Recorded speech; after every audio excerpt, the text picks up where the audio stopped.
Peace and blessings. This is Misael Bay, aka Warlock Asylum, coming at you once again with another episode of Raw Talk. And today we have a special guest. This experienced martial artist is known for his books, teaching, and ninjutsu. I would like to present to you Mr. Sensei Ashida Kim. Thank you very much. Glad to be here. Yes. How's everything in your world? Doing pretty good so far. The weather's nice, got food on the table, gas in the truck. We're doing okay. Great, absolutely great. For our audience here who may not be familiar with your persona, how did you get started with martial arts? Well, originally, my father was in the Army, and when I was born, and so whatever base we went to, we always had different schools and things that we had to go to. We get always being a new kid in the school, you always had to, kind of prove yourself with everybody. And one of the times when I was going to the movies, because in the Army post, when you were a kid, you could get into the movies for 15 cents. And so I'd go down on Saturday mornings and I'd watch the movies, and there's some movie serials and the cartoons, and I stayed on most of the day. And so, but one morning I was going down to the theater, and I heard all this noise and racket coming out of one of the wooden buildings that are very common on Army bases. And I went over to see what the noise was, and there was a bunch of guys doing judo. And of course, these guys were soldiers. They were, professional, fighters. And so they were not practicing a lot of things that would now be considered sport judo. They were practicing what would be more throw the guys through the mat sort of a judo, as opposed to breaking the guy's fall so they didn't get hurt as you're practicing. So, but anyway, I started watching them, and then after a while, I got to the point where most Saturday mornings I go by and watch them for a couple hours instead of going to the movies. And so then it's always interesting. I learned how to fall there. I mean, they didn't really teach me anything, but I learned from watching them and from a little bit of instruction from a few of them how to fall. And then later on, one afternoon, I was getting bullied by this kid at about his third grade, and we were on the playground, and I just kind of had enough, and so I balled up my fist and popped him in the nose and busted his nose, and he started bleeding. And of course, my parents had always been telling me, don't fight, you'll get in trouble, you get hurt, this kind of thing. And but they were pretty much wrong, because the only way to stop the bully is to punch him in the nose. So he said, then he jumped on me, and of course he wasn't really hurting me very much because I was laughing so hard. And but when I got home, we got in a little bit of trouble because I had blood all over me. And of course, once I told them it wasn't my blood, they didn't panic so much. But anyway, like I said, then when I was in high school, there was a wrestling team, and when I was in college, there was first started learning Shotokan, and then from there, on through the various schools that I went to, and great teachers that I've met over the years that I could train with, and several people from South Africa that I trained with, that learned a lot of really new military techniques. For at the time, the big thing at the time was sentry removal techniques, and so they had some very interesting techniques for doing that. And so, Wow, that's great. A lot of years of experience, I imagine, behind that. yeah, it's been a lot of fun though. It's the great thing about it is I heard one time where somebody was trying to criticize professional athletes one time, and they said when you live a life in sports, you never have to grow up. And whether it's true or not, I've really never had to grow up. I mean, I don't have any gray hair. I'm in good shape for my age and this kind of stuff. And so it's and now I don't have to work out as hard as I used to. When you're ready to get in the ring, you have one kind of training. When you're just doing, standard keep yourself in shape kind of thing, it's much easier. And so you have to be ready for each one, because I went to a match one time, and a couple of local fellows were doing a match over in Lakeland, and one of them had gone to California and actually trained professional karate to be a professional PKA fighter. And he came back and he was going to get in the ring with a guy who was about the same size. And it wasn't really that cold that night, but he hadn't warmed up very much. And he got in the ring and he started throwing kicks around, and he threw a really high kick, and he pulled the tendon in the back of his leg. Hmm. And then, but luckily there was a doctor on scene and help keep it from getting worse and this kind of thing. And so he couldn't compete because he hadn't warmed up enough. And so if you're just doing basic daily dozen kind of an exercise, you're not stretched out and in the kind of shape you need to be in to get in the ring with somebody. And so because you're going to have to the main thing you need is stamina. If you're not running or something like that to build your wind up, you're not going to last. And so it's there's a lot of different aspects that come into these different confrontations and stuff. But Gotcha.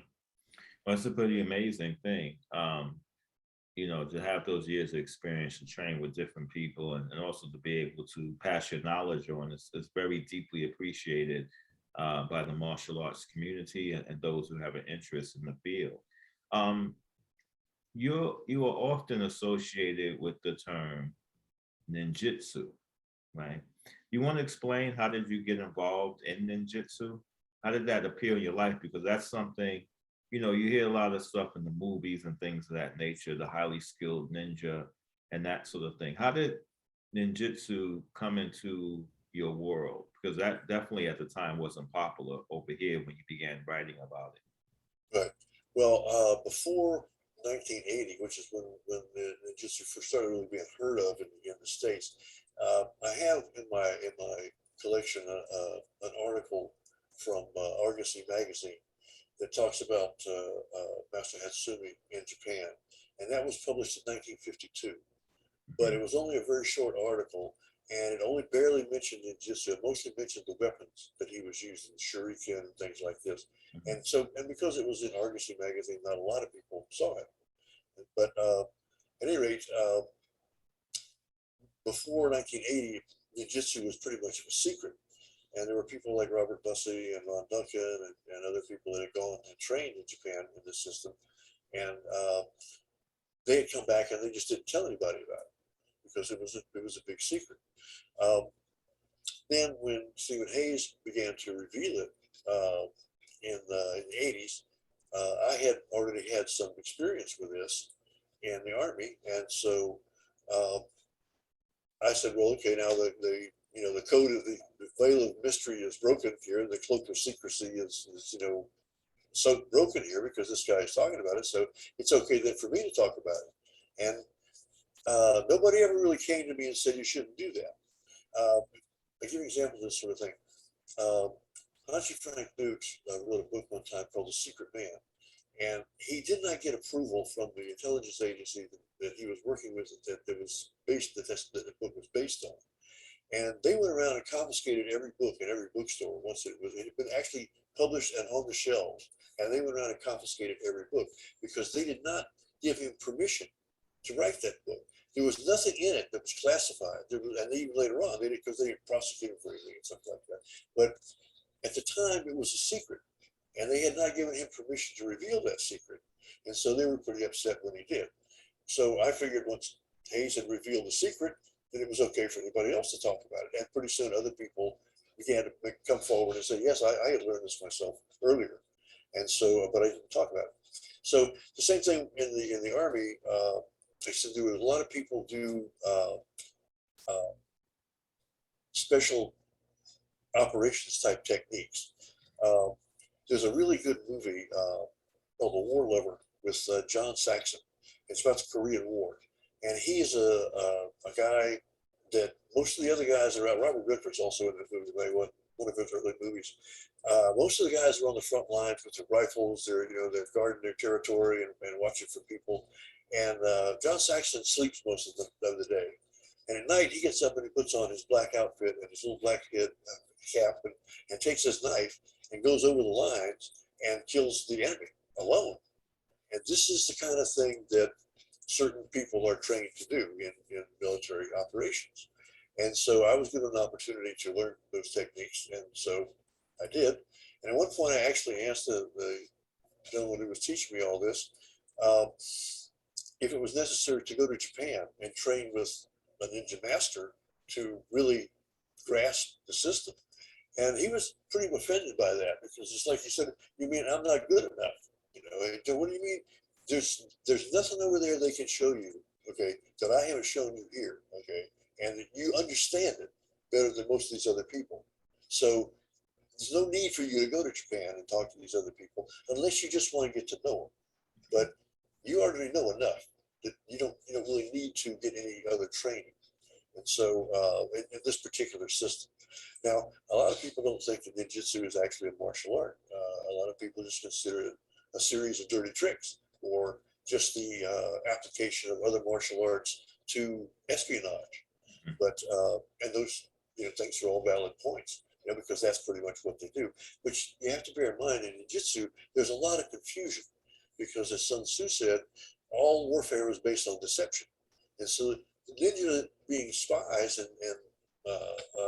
ancient history and truth of Japan and stuff, there was not a lot really known about them because that took away the fear. And so there was a time, and actually in Japan, when it was forbidden to even say the word ninjutsu or shinobijutsu, if you want to go with that word. So so like I said, it was a very secret system, and a lot of it. I put this in one of the books, in the Secrets of Invisibility. I talk about sentry removal techniques, which is a lot has to do with this particular system. Most of it that I learned was based on invisibility. The idea was to not have to take out the sentry, to just take out the person that you were going after. And because if you cut off the head of the snake, the rest of the snake dies. And so if you take out the general, it kind of screws up the battle plan for a while. And this was the strategy of these people that established this particular system. So, but sentry removal is sometimes necessary, depending on how many guards the baron or the daimyo might have. So, one of the things you have to consider when you're going to take out somebody with a knife is that they don't always die right away. You have to hold on to them until they're dead. And you have to consider that as part of something that you're going to have to do and deal with, not only when you're actually doing it, but living with it later. And so it takes, I'm not saying that you have to be sadistic about this, Right. but you have to be able to deal with it. And there's certain tests that you have to take to find out if you can deal with it, because they don't show this stuff to just anybody. So you have to have a certain mentality to be able to do this. I think I was able to pass the test because I had grown up in a family that we were always hunting and fishing and things like that, and so I had a different attitude about weapons and about killing something and eating it.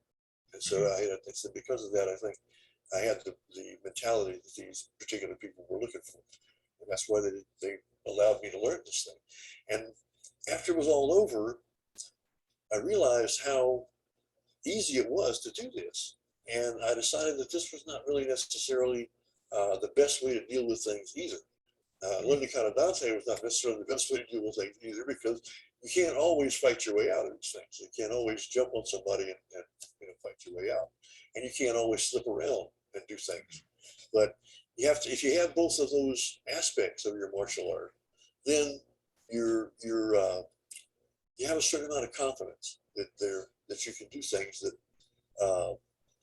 that ordinary people can't do. And so that then you have, as they say in the Marvel universe, then you have a tremendous amount of responsibility. And so it's because it's very easy to hurt people. It's a lot harder to heal them and to make them feel better. And so, but that's really the challenge, is to heal people, and because that's, like I said, this is where the system was invented by healers and by doctors and herbalists in Japan, and they didn't really want to hurt anybody.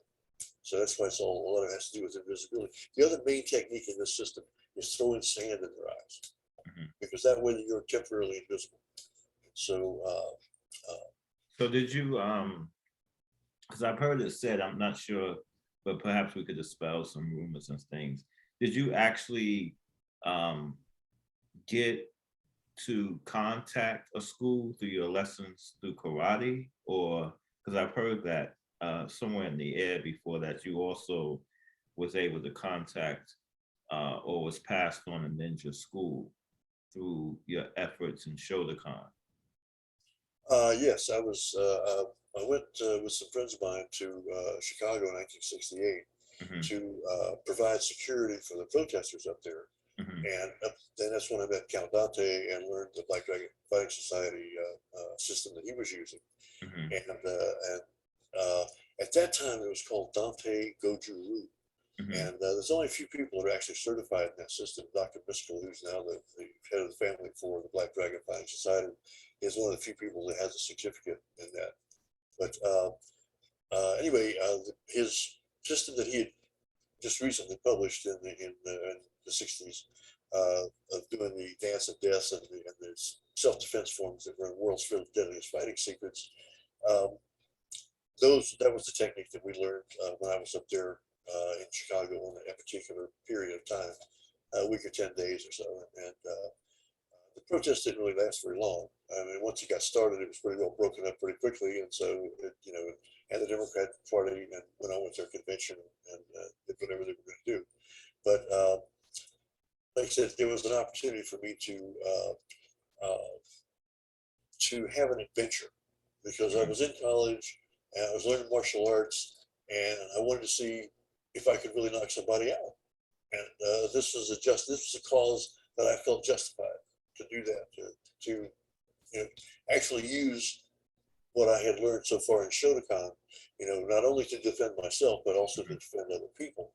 And so it didn't really work out that I had a chance to do very much of that. But it was, but like I said, that was the idea, was to go up and be a knight in shining armor sort of an adventure. So, Gotcha. So to clarify, so the Black Dragon Fighting Society was there because I know you have something called Black Dragon and Ninjutsu. You want to speak on that for a bit? well, this particular system of ninjutsu was known as the Black Dragon system um, because of the connection to the Black Dragon Tongue of Retribution in China. Mhm. I think I'm not remember exactly which dynasty it was, whether it was the Ming or the Han dynasty. But during that period, martial artists basically fought back against the invaders that had conquered their land. And a lot of this, you had this pattern repeats itself in history a lot. It happened in Sicily, the same sort of thing. They got conquered, and so then they established a resistance movement. And the same sort of thing happened in China during the different periods when different groups were in charge, and other groups kind of resented it. And so at one point, the system or the group was known just essentially as the Black Dragon Tong, and then during one of these dynasties, it was known as the Black Dragon Tong of Retribution. And so, because they were trying to get even for the Civil War, the war that had conquered their country. Later on, it became known as the Amur River Society. There's actually a very good miniseries uh, about the Black Dragons, where the hero and a group of other people journey to the northeast section of China, and they go to the Amur River, which is supposed to be the headquarters of the Black Dragon Fighting Society, because the river is full of gold. And you can basically, according to the legends, you can walk down through the river, pick up nuggets, and fill your pockets. And of course, this is the basis for their treasury, and so they protect it pretty well. And in the documentary, they point out that anybody who was caught wandering through the creek or the river there, picking up little nuggets for his pocket, was usually full of arrows in a couple of minutes. And because they had people posted there, because this was their territory, and you weren't allowed in there if you didn't know if you didn't know the codes and the passwords to get in there, you didn't get in there. And so the Amur River Society was also connected with the Japanese Secret Service and the Japanese Black spy. Dragon Society Right. okay. Yeah, the Kano school, a spy school during World War II. Mhm. And so that was the connection through there. And then uh, my understanding is that there was a master in Hawaii when World War II broke out who joined the army and was in the army for about 3 weeks, and then was discharged and became an instructor and started teaching uh, United States military people what essentially was Japanese Japanese poison hand techniques. Mhm. And that a lot of this then made its way into the intelligence community. And then because the idea of being able to knock somebody out or without leaving a mark on them was very handy for people that wanted to put somebody in a car and push them over a cliff. And so, and to get rid of, political enemies or other spies and things like this. So this eventually developed into a system that was used in a lot of different units in the military, and with training people primarily to do this night fighter, nighttime, assassin night fighter type, training. And so that's how it was all pretty much connected. That was my understanding of how it was all connected together. But the Black Dragon Fighting Society in Chicago was started by Count Dante and Senzo Tanaka, who was a spy from Japan, basically. And his mission originally was to come over here, this is my understanding, was to come over here and help create racial division so that the United States could be conquered, and as revenge for having beaten Japan in World War II. So it didn't really work out that well, and that particular plan didn't, because Count Dante kind of took the other side of the coin and began to fight for civil rights and fight for these more political causes that were really predominant at the time. And so, but he learned a lot of martial arts techniques from Tanaka, as he did from Robert Trias and some of these other people that he trained with, worked with in the beginning days of karate in the United States. And he put on some of the first tournaments in the United States and this kind of thing. So, so he was really a pioneer. And that Black Dragon Fighting Society was connected with the new Black Dragon Tongue of Retribution as a different chapter. So, Gotcha. and so it's so let's say I have actually essentially I had two connections to that particular group, one through the ninjutsu training and one through the Black Dragon Fighting Society. Okay, great. All right. Just want to clarify that. To touch on the ninjutsu thing, one of the reasons they chose the name Black Dragon was because the dragon was a very fearsome monster and a very terrifying image in feudal Japan. And the fact that it was a black dragon was the fact that it was hidden and you couldn't see it, and all of a sudden it would pop out and knock out the general or whoever the case may be. And so that was the reason why they chose that symbolic name as a way of scaring their enemies and also telling their enemies that you're not going to see me coming because, we're hidden. We're in the covert black area. Yeah, so. Yeah. I know in Shingon Buddhism, there's a system of dragons, and the black dragon also symbolizes in that protection, being able to protect or whatever. It's sort of like the pit bull is what people use to protect the house, sort of thing. So it has that fiercity to be able to deal with things in a more good way. The purpose of it is good ultimately, but it can definitely get into the grind, So well, part of the philosophy of these things too is the idea of prevailing as opposed to winning. And so you can there are a lot of stories of ninja who sacrifice themselves in order to prevail, in order to win the battle or win the war. And you don't necessarily have to sacrifice yourself in order to prevail, but you have to not be attached to the idea of winning in order to prevail, because there's a different mentality that goes. It's especially when you're confident that you can win, you don't have a problem having compassion and having mercy for other people, and so because you really want to hurt anybody. So it's but like I said, it's just a situational ethics sort of thing. You have to decide. Sometimes you have to. Sometimes the only thing people understand is a slap in the mouth, and so it's just a question of whether that's you want to give it to them. So. Yeah. So how did you begin teaching and publishing books? Okay. Go ahead. Yeah. How did that begin for you?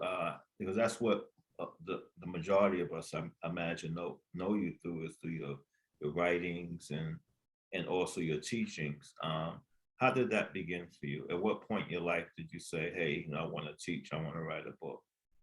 Well, I was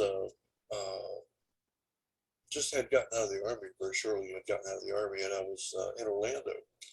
And at the time, Bruce Lee movies were just coming out at the time, and he was making nunchuckers very popular. And so I had found a way of manufacturing improvised nunchucker that were not necessarily the greatest nunchucker in the world, but they would knock you down if you hit somebody with them. And so I decided I would try to sell some of these, and I went to a couple of martial arts schools in Orlando, and most of these guys weren't interested because they'd never seen them, some of them hadn't even seen the Bruce Lee movies yet. And so I went to the one kung fu school, Waukesha Martial Arts, and the fellow there was interested in what I was doing, and he asked me if I knew how to use them, and I went, "Yeah, this is one of the ninja weapons that I learned, when I was learning martial arts in the army." Because a lot of people have the concept that ninja have a lot of weapons in their arsenal, and they do have a lot of weapons. But you learn basically different types of weapons, and then you can apply the techniques of that weapon to a lot of other weapons.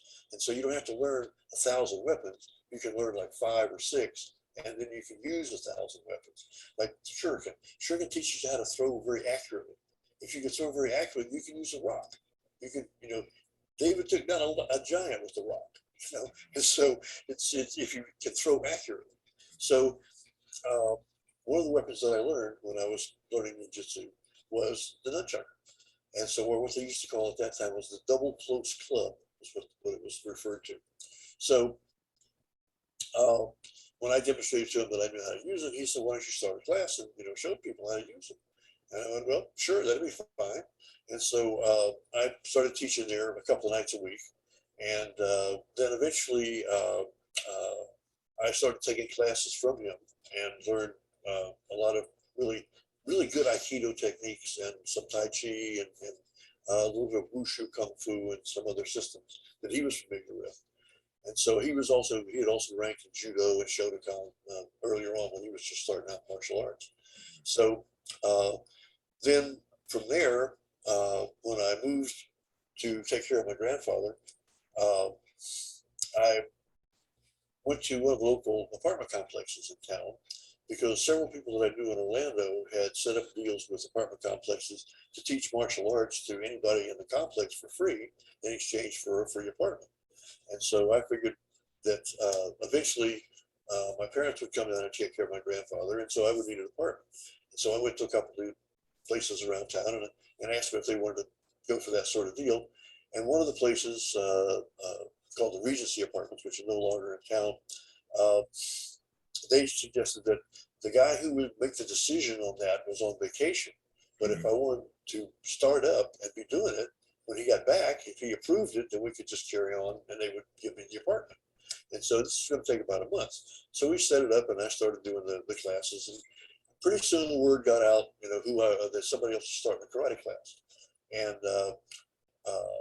when that happens, most of the other karate schools in town, if you haven't gone to them and talked to them, they usually send people around to find out who you are.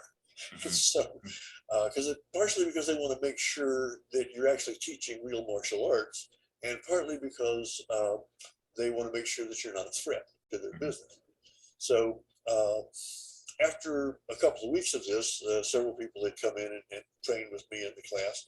Most of the people in the class were children between 6, 8, 10 years old, somewhere around there, because there were a lot of single mothers in the apartment complex. And once they found out they could put their children into a class for 2 hours a night, twice a week, it gave them time to do the other things that they wanted to do. So, but I had a few people that were teenagers and a couple of young adults. So, and then, as I said, I met several of the local instructors because they sent their students basically to find out who I was. And so eventually I opened a school with one of the other instructors here in town. And during the course of running that school, we put together a training manual for our students. And at this time, this was just about the time that in the 1980s when Jiu-Jitsu was just about to be revealed. And we had a couple of students that were exceptional. And so we were trying to show them a few of these secret techniques every once in a while to kind of just let them know that there was something beyond just the Shotokan that we were teaching in the front room, because there was also alchemy chemistry and espionage and a lot of things that were not really revealed until you got to the higher levels, healing techniques and things like that too. So uh, after we put the manual together, everybody said, well, this is really good, and why don't you publish this? So uh, we sent copies of it to various publishers. Oh, at that time, O'Hara was real big, and New Orleans, I think they were working out of New Orleans. And one of the publishers that I sent it to was Paladin Press. And Paladin Press started having, they didn't have, at the time they first hooked up with me, they didn't have a martial arts section in their catalog. But after they took a few of my books, then they started bringing in other martial artists and having other books. Ted Gabardillo, Sid Campbell, people like that came in and wrote books for them. And that eventually led into other books like How to Fight with a Tomahawk, Pioneer Combat, and also long sword techniques from Italy and this sort of thing. So they really developed quite a good martial arts section after I kind of unwittingly broke the ice and started getting that section going. So then I was in Australia doing some seminars down there, and a fellow asked me, what do you think about the new ninja training manual? And I said, well, I haven't seen it, so I can't really tell you. So he brought one out and showed it to me, and I looked at it and I went, this is Book of the Ninja. This is one of the first books that we published. It's just got a different cover on it and a different title. And so this must be the published by Paladin. So, I'll just ask him about it when I get home, because I didn't know anything about this particular book. So I got back, and after a couple of weeks, I called Paladin and spoke with a girl out there who I had known for quite a long time. She had started out as a copy editor, and so I had known her for. She'd been with the company for 10 or 12 years, or 10 years anyway. And so she was actually had worked her way up, and now she was the treasurer of the company and signed the checks that I was getting from them for royalties. So I spoke with her, and she gave me the name of a literary agent in New York. And so I called him up and told him who I was, and asked him about these books. And I said, I'd like to get a couple of copies of these, just for my collection, because this is, some more versions of my books, and I want to have a copy of all of my books so that I can point to them and say, look what I did. And so he said, well, those books are mine. You're not entitled to anything from those books. I'm not going to give you any books. And I went, well, that's kind of a, high-handed attitude. And so he kind of hung up after I talked to him for a couple more minutes. But anyway, the next day, this girl that had been working for Paladin for 10 years was fired. And then the guy who owned Paladin called me up and gave me a hard time. And so what these guys had done essentially was they had taken a bunch of my books and they had republished them and recopyrighted them. And this guy in New York, this agent in New York, was getting money from them. And I wasn't getting any of it. And it was also a royalty. I found out later on, when they were trying to prove to me that they weren't cheating me, I found out where they were not giving me and several other authors any royalties from anything that was sold in South America. I was getting letters all the time from people in Brazil telling me how great my books were in Portuguese. And I had no idea we had any books in Portuguese. And same thing was in Germany and Poland at first. And after a while, they admitted that they had some in Germany and Italy and places like that. And they actually gave me a special check from Poland for one of the books. But basically, they hid all those overseas royalties and just stole the money. So once I realized that, I broke away from them. And then some friends of mine said, well, what are you going to do with all these books? And I said, well, I don't know. And they said, well, why don't you self-publish? Because the internet's getting going, and everything is, you can get online, you can go to people at the different online publishers, or you can print them yourself, excuse me, and publish them yourself locally and just mail them out yourself. So we started doing that, and it worked very well, and it's developed into a rather large catalog, actually, and it's a very small market. It's the books that I have written, and the ones that we carry in our catalog are very special books. And they're not they don't have a wide following, most of them.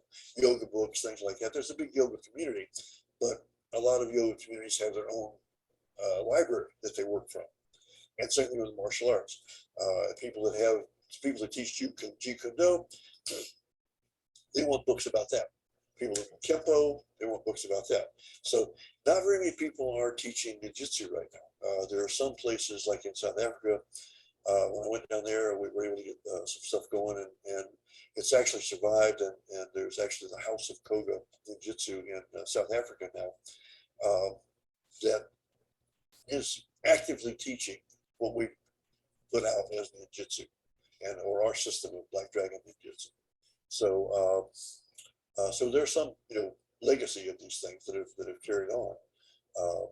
But the and the book thing is a nice hobby. It's I enjoy writing the books and doing the seminars and writing to people and answering questions and trying to help people figure things out if I can. So That's great. Can you give us an experience of someone who's read your book and how it benefited them? Or um, there's a guy in Texas now that is going to try to come down here in May to a martial arts event that we're having in Sarasota.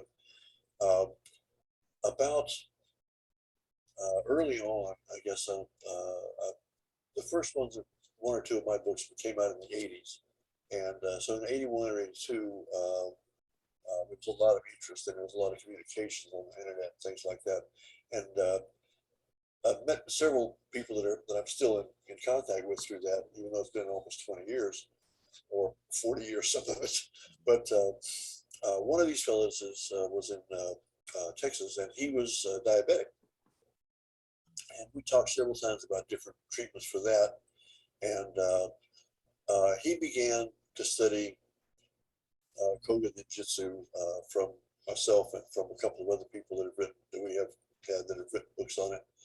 And he eventually worked his way up and trained with a guy named Rodolfo Carrillo, who was a well-known ninjutsu practitioner, and in some circles.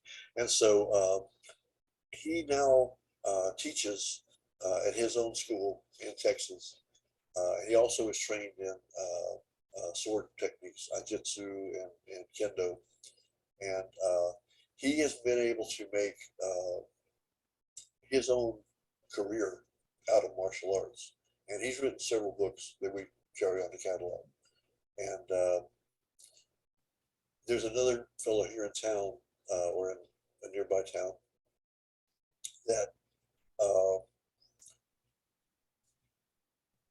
holds me in very high regard as somebody who started him in the martial arts. And at the time in this area, the only thing you could learn was Kempo. And so he became an expert at Kempo. And he has told me several times that it's things that he read in my book and in my couple of books that, especially in Mind Control, it enabled him to really get into the Kempo very deeply and also to get into Chinese medicine very deeply. And now he has a clinic in a nearby town, and he heals people. And that's really the ultimate martial art or ultimate ninjutsu as far as I'm concerned.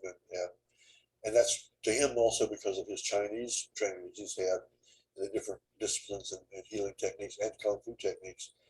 To him, that's the best way to do it too, because he still, if you want to learn, kung fu, we have his DVDs, and he has a system. It's called Invincible Kung Fu, and it is invincible, and it's a very good system. But that's only part of it. He's got a dozen more DVDs on how to heal people, and that's really, like I said, to us, that's the most important part. And most people really, without me meaning to, they really feel that I put them on that path, and I was able to help them do that. So that's a tremendous compliment. And once again, it's a tremendous responsibility because they could easily have gone the other way. So yeah, that's great that they were able to benefit as many of us have been from your books and your publications, which you'll see in the description. So I just want to say thank you once again, Sensei. We're going to come back with another episode. The following week will be part 2. This is part 1 of the interview, and we'll get, to dig a little bit more deeper into some of the legacy of Ashida Kim, some of the controversy, and what is he doing today. So I just want to thank you, Sensei, so much for providing the time. And for those who would like to learn more about Ashida Kim and his school, I will have the link in the description. And I want to wish you guys all a good night. And thank you very much, Sensei, for your efforts and work.